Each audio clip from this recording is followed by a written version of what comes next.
Abracadabra.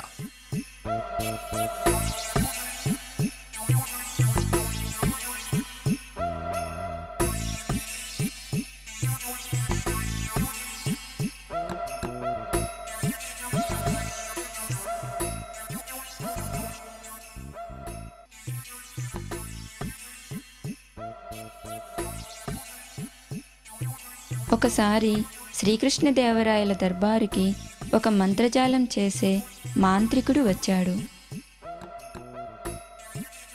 అతను రాజుగారికి తన శక్తిని ప్రదర్శించాలని అనుకున్నాడు. మహారాజా, నేను మీ ముందు మంత్రజాలం శక్తిని చూపించాలని అనుకుంటున్నాను. అందుకు మీ అనుమతి కోరుతున్నాను. అలాగే మొదలుపెట్టు మంత్రికుడా. మాంత్రికుడు అతని మాయలతో రాజుని, రాజు దగ్గర ఉన్న ప్రజలని ఆనందపరుచుచూ ఉన్నాడు. రాజు, ప్రజలు అందరూ అతని మాయలకు కరతాళ ధ్వనులు చేయసాగారు.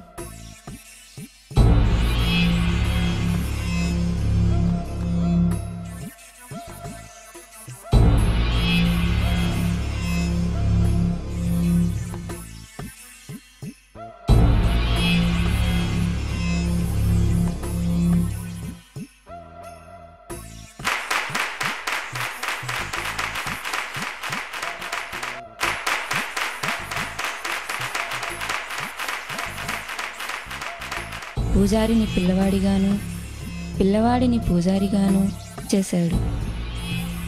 అంతేకాకుండా అతని తలను నరికి చేతిలో పెట్టుకుని మళ్ళీ దాన్ని అతికించుకున్నాడు. నాకు సాటి ఎవరూ లేరు. ఈ ప్రపంచంలో ఇంత బాగా చేసేవాళ్ళు గాని, నాతో సమానంగా చేసేవాళ్ళు గాని ఎవరూ లేరా? ఇక్కడ ఎవరైనా ఉంటే రావాలని కోరుకుంటున్నాను. నేను నీతో సమానంగా చేస్తాను. నీకంటే కూడా ఎక్కువగా చేయగలను. నేను కళ్ళు మూసుకుని చేసేది నీవు కళ్ళు తెరిచి చెయ్యాలి. నీవు కళ్ళు మూసుకుని చేసేది నేను కళ్ళు తెరిచి చేస్తాను. ఒకవేళ చేయనట్లయితే నన్ను గాడిద మీద కూర్చోబెట్టి రాజ్యమంతా ఊరేగించు. నాకు గుండు కూడా గీయించు.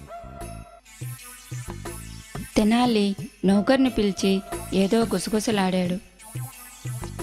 నౌకరు ఒక ప్లేట్లో ఎర్రని కారం తీసుకువచ్చాడు. దానిని తెనాలి రామలింగుడికి ఇచ్చాడు. దానిని కళ్ళు మూసుకొని కారం తన మొహం మీద వేసుకున్నాడు తెనాలి.